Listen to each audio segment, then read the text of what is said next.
This past week, the music world lost another great. The legendary Eddie Kendrick, co-founder of The Temptations, passed away from lung cancer at the age of 52. The soft-spoken, hard-working perfectionist had a great deal on his mind when we caught up with him during a Ruffin Kendrick Edwards concert stop at the New Regal Theater. Barry Gordy is a man I do not know. I only met him about 3 times. I really don't know anything about him. I just know he didn't particularly care for me. And I guess he had his reasons. I'm just not the kind of guy that, well, Brown knows. I say what I think I should say, what I think I feel, what I think I could sleep with. And Brown knows, and there's something I can sleep with. I'd rather not have anything at all if I have to go that route, especially when I have a talent. I don't think I deserve to have to yes man everything you say if I don't agree with you. And I didn't agree. A lot of things was said, happening, so we never really got to know each other. And it might have to do with by us born on the same sign. I'm a Sag, he's a Sag, so, and I'm from Alabama, and he's from Michigan, and maybe people out of Michigan, Alabama are not supposed to talk back. But when I leave Alabama, that's all they tell you, not to talk back. So when I leave, I intend to speak my piece. I left there to speak my piece. What did Barry Gordy do for The Temptations? He didn't really have a lot to do for us, because we already kind of knew where we were going or what we wanted. We knew we wanted to record. We knew we already could perform, and that is what we did.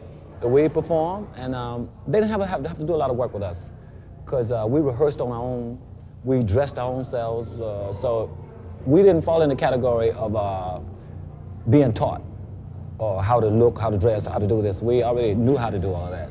We just, as a matter of fact, we might have set a precedent too, along with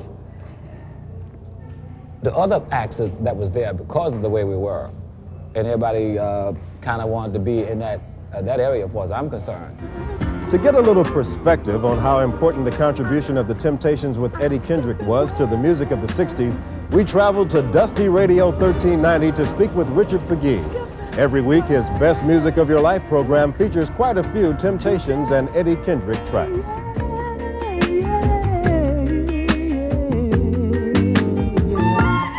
Dusty Radio 1390, another good example of how Eddie made that falsetto do more and more and more as he sang more and more. Skipping work today, but not on Saturday night on Dusty Radio 1390. The best music of your life.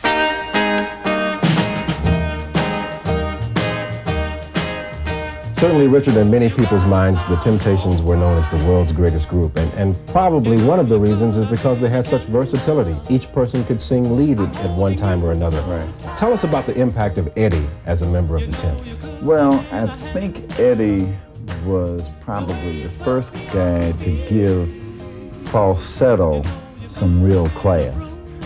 What I like about the Temptations is their full range group, all right, from Melvin and all the way down.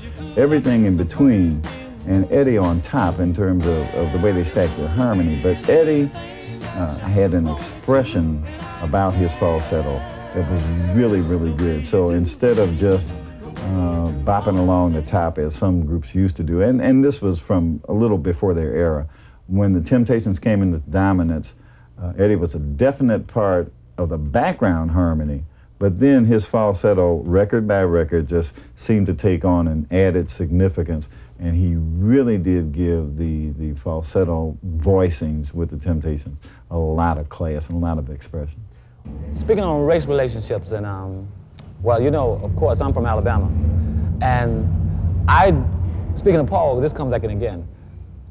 We used to have the colored fountains that we had to drink out the water, and colors here and blacks there. But we, as children, would always drink out the white fountain, because we wanted to see how that water tastes. Was it different than ours? So we would just steal and drink out the fountain. So it didn't really, the relationship really didn't, the relation didn't really matter to us, because we were gung-ho anyway. Like we used to rock the police at night.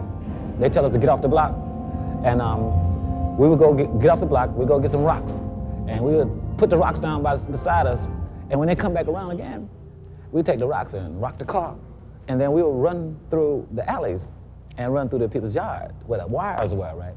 The clothes wires. And when they run through the clothes wires, it was all over the place. And race relations, and when we were coming up on the road, we were with the Temps now, and we had to do these restaurants. We couldn't go in the restaurant because we couldn't eat there, and then they would bring us out this green meat, which we wouldn't eat anyway. So what we did was hire this our valet. We made him start to have a little restaurant or a little snack bar on the bus, and that's how we kind of survived. Being out there on the road, not being able to live in some of the hotels and eat. But all that was broken down too. That's no longer happening. And I like to thank some of the guys that did that. They did a really good job. That's why things are where they are now. Because I was living in the place where Miss Rosa Parks, I'm sorry, made that final stand. Because as kids, again, we would get on the bus and they would have us all stacked down at the back of the bus where nobody was sitting in the front. And the sign was saying white and black. What we would do was take the seats and move the sign up until everybody got a seat. And then we would own the whole bus until they got upset with us when they called the police on us one day. Because we were real rough as kids. We didn't take none of that if we could help it. One of those real smooth Temptation songs from 1970, Just My Imagination, featuring Eddie Kendricks, as we salute Eddie and his music and the group tonight on the best music of your life on Dusty Radio 1390. These are the Temptations. After an 11-year stint with the Tempting Temptations, Eddie moved on to a successful solo career. Well, we all hate to see the group break up, okay, no matter what the group is and who goes solo with it. So I haven't really yet caught on to the fact that once you're a part of that group, you're always supposed to be a part of the group. Same thing with Smokey. We kind of hated to see that happen. And there was no happier camper than me when they did the reunion tour and they all came back together. So whereas he did do some good things on his own, the Can I and If You Let Me and Eddie's Love and all of those good things in the albums, still we were hoping that he would get back with the group, and eventually they did. My decision to leave the group was made, I started to make the decision in 1965. To leave the group because of things that I thought weren't quite proper. It had nothing really to do with the group. It was a business. We were working with people in the business that I thought didn't quite have our interests at heart. But jumping out of these groups at times, you don't get the help that you deserve because they don't make the decision for you to leave the group. As a matter of fact, I did not really want to leave the group when I first left the Temptations.